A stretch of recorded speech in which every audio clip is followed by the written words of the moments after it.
Hey, vinyl community, Jeff here. It is a happy Monday morning. How can Monday mornings be happy? We got to go back to work and everything. But I don't know about you all. I mean, most people I know, everybody's complaining online, but it's been really hot around here recently. So I am glad that I work inside, and I am sorry for those of you who work outside in this heat. If you're watching from a place that is extremely heated, like we have here in Virginia, which I know is paling in comparison to the places I'm seeing that are peaking over 100. I mean, we just have a lot of humidity here. So anyway, I'm glad to be inside. It's been a really, really hot weekend. And so anyway, let's jump into this. I've had some recently, I've gotten a lot of, like right here, you can see there's a lot of CDs here that are new that I haven't really discussed. There's been some CDs that have come in. I got another few that are coming in today, so I'm going to wait and kind of combine those into a couple. But recently there's been some other things come in, some miscellaneous stuff. And I've got some 7-inches here. So I'm not a big collector of 7 inches when it comes to going out and buying the little singles and things like that. A lot of people are. I've never been into that. But I do collect the ones that are special editions, that are, only a single or, a special single. And that's what I've got here. I've actually gotten 4 in like the past, one of these is maybe pushing 2 months now, but in the past month roughly. And the first one I want to look at is this one here. This is it's called 9 Years Denied, and it's 2 songs, Obsession and Payday. So what this is a single that it's got the same guitar player mastermind behind it, Scott Moore. But we've got, on Obsession, we've got guest vocals by Rob Rock. You may remember Rob Rock from many bands, but Impellitteri, he's got some solo stuff. He sings for a lot of different people.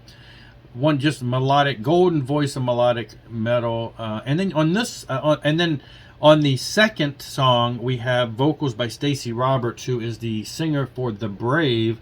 They had an album that came out about a year ago. Great stuff. Evie's Little Garden, great return. They were from the 80s or early 90s band, and then disappeared like many. Came back with a great album, and they have a new album that's almost coming out, almost released now. Guest vocals with that, and then guest guitar player by Rex Carroll. So Rex Carroll has been he's in Fierce Heart, which is the most recent thing he's released. Most notoriously known for the White Cross, guitar player through the 80s, 90s, etc. Just a great guitar player. And anyway, so he's on here. So I want to tell you the story behind this. I'm going to read it from the website because it is a bit much. So it's a cute little story, I think. Anyway, the song Obsession from this thing, Scott wrote that back in school in 1987. He had just heard the Project Driver album. If you're not familiar with that, it had Rob Rock on vocals, Rudy Sarzo, Tony McAlpine on guitar, Tommy Aldridge on drums. Rob Rock was relatively unknown at that point, but you had this super group with these 3 great musicians, and then you had Rob Rock. And it was a great album, one and done. He had heard this album, so he wrote this song with Rob Rock's vocals in mind. Fast forward a couple decades, Scott befriends Nashville producer Michael Wagner, who is the guy who did this, who has worked with Metallica, Skid Row, Dokken, Ozzy, etc. In 2011, he asks for Michael's help to record a song that he thought might be sound good on stations in the 80s. Played him the demo for Obsession. Michael asked him who would sing on it. He said, well, back in the day, I had envisioned Rob Rock's vocals. And he says, oh, okay, well, hold on. Michael, the producer, had worked with Rob on Impelliteri's Eye of the Hurricane years ago. So he picked up the phone and called Rob Rock and booked him, and Rob came down, and they recorded the song in 2012. The song was released as a digital release. It's been around since 2012 for 10 years. Then 2022, Scott comes forward with the song Payday, hard rock anthem. Brings back memories of bands that have gone from the Sunset Strip to arenas. He brought in Rex Carroll for White Cross, King James, Fierce Heart, and he played on that. And so they released it for the first time as a physical item. They brought in Stacey Roberts too. Like I say, he put down vocals. Only 250 of these pressed. Soundmass.com. It's an Australian label. They do have American distribution, so you can get it fairly fast. But Soundmass is the one who put these out. 250 copies. Great stuff. And the other interesting thing I found on this single, which, it was interesting to me, but anyway, it lists drums as Tony Mora, which, Tony who? I'm not sure. I didn't know who he was, but since they had mentioned him, and since there's a lot of guests here, I thought, well, let's look him up and see. And it turns out he's done a lot of drum work in the past 30 years on a lot of CDs that I or somewhere in my family do own. A lot of more poppier stuff. And and a lot of stuff in the contemporary Christian market. And then I did notice, caught my eye, not a CD I have, but I do have digital tracks of, and that's the 2001 release by a Miss Katie Hudson.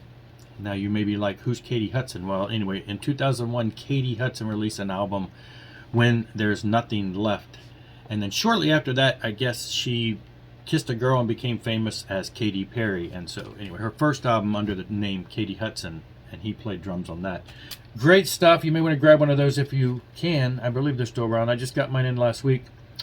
After Winter, a brand new band. I'd only heard about this band one other time before. They appeared on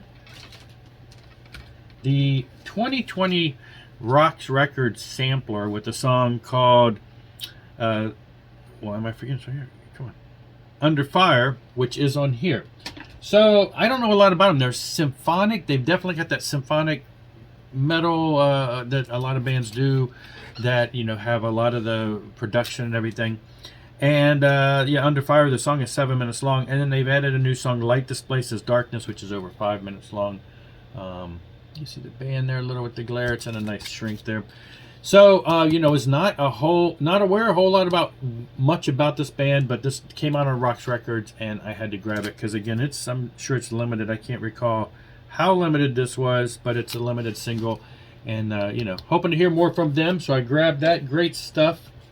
This was definitely limited. I kind of listened to stuff online, dispraised, as you could tell from the cover. You can tell, definitely they're a punk band. I mean, I guess this kind of artwork could go either way. You could have, you know, death metal type stuff too. But anyway, I'm a sucker when it comes for limited quantities, and this has only got 100 copies of this printed. They have a CD out on Rockwaller Records, and this is the first time there's been, you know, any kind of vinyl pressing. And this is 4 songs. It's got 2 songs, a cover tune, and a demo. So it's 4 songs, but they've got a song on here called by the Old Timers called "Let's Celebrate Christmas." Straightforward punk, kind of, not really harsh punk, kind of pop punk, sort of, kind of, whatever. So again, I grabbed it because of its scarcity. It was, you know, with only 100 copies, it's kind of on an interesting swirl there. So great stuff. I believe I got that from Rocks Records too. They picked up a handful of copies. They didn't put that out. They did put out this though, and this is Veritas by Ritual Servant. Now, Ritual Servant released an album 2019, and they're like a thrash metal band. Thrash, you know, just not really harsh thrash, kind of but they're, you know, thrash metal band. I really enjoyed their first album, and this is the beginning of basically their second album. This is 1 of 4 singles. So I'm told the game plan is to release 4 singles, which would be 8 songs, ultimately then to release the album. Now, what does that mean? Will it be just a CD release of the 8 songs? Is it going to be 10 songs? Are they going to put it out on vinyl as a single? I don't know. I think the plans have been to keep it as singles and just release those as 4 and consider that the full album. So there's that. Anyway, and the only other thing going here is I found this actually when I was buying something online at Walmart, and I saw this and it was on sale. And that's the Dio Holy Diver graphic novel. Now, I did not... a lot of bands have been doing the graphic novel with special vinyl reissue with this or whatever, an album here, and they put out stuff, and it's like $100, and you get all these different sets and things. And there was one of these, had a Holy Diver hardback edition, blah, blah, blah. Anyway, and then they would have an accompanying music of some sort. I never bought any of those. A lot of bands have done them. You know, I've seen now Judas Priest has a new one, you know, Anthrax, and I don't know, they keep going. I've thought about jumping on board. This is one of the earlier ones I saw. But anyway, the graphic novel itself was on sale. It lists for $20 and it was selling for like 14, so I grabbed it. I am a comic nerd of sorts, at least used to be, not so much anymore. Thought I would grab this and buy it, and you know, for the sale price. And again, it's a graphic novel, and it supposedly tells the story behind the priest being thrown in the water and all that. Honestly, the story is pretty, in my opinion, pretty weak. It's silly. It's, you know, it presents whatever. It's not a great story.